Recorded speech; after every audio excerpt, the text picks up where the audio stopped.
Ito ang breakfast namin, guys. Bread with hotdog and juice. Pumila sila sa doon ng pilahan. Pila-pila. At ayan si Angie, si Sheila, si Hussein, si Lane. Ito yung misa namin, Samko. Si Angie. At nagkikwento-kwentuhan na kami dyan, guys.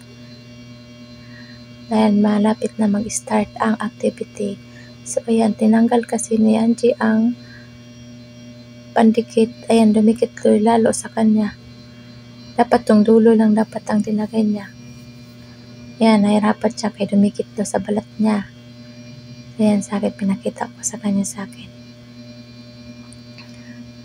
Ayan, nahirapan siya magtanggal. At ayan, nagugutom si... Hindi ko alam mo sino to. Kalimutan ko pangalan niya.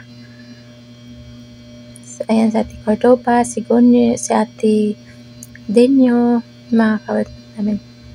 Guys, ato na guys, nag-lunch na kami guys. After activity, nag-lunch kami.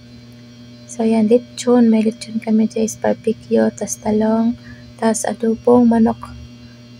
Ayan, ingay-ingay nila guys. Sarap na sarap kami guys, eh, no?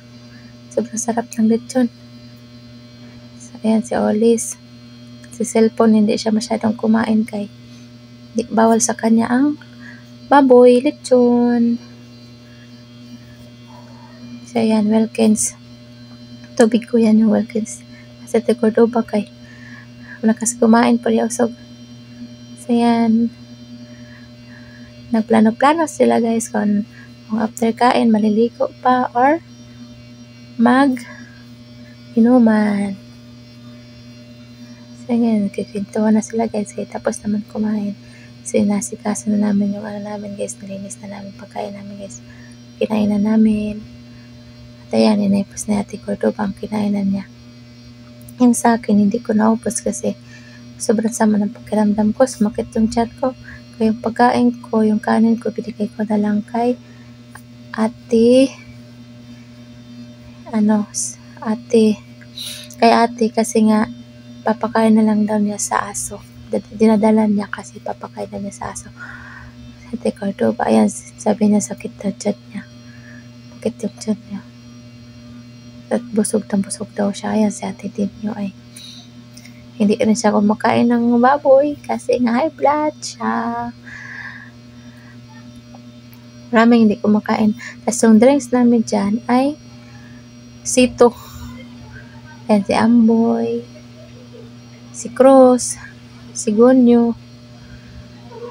Yan, mga mababait yan sila guys at mga matatalino. Si Tevis. Yan, si Tevis to guys, yung likod ng nasa katabi na naka-glasses. Si Pali, si Sheila, si Cordoba. Yan yung mga tropa-tropa ko yan sila guys sa trabaho. Yan yung mga may mga edad-edad na medyo mas maganda kasi magkipagkaibigan yung may mga edad na kasi pagka pares mong kaedad ang kasama mo kay parang nababad influence ka. Yan sila kasi mga kasi yan sila mga mababait. Hindi sila nagtotolerate sa mga mali mo. Sinasitayan sila kaya gusto ko sila kasama.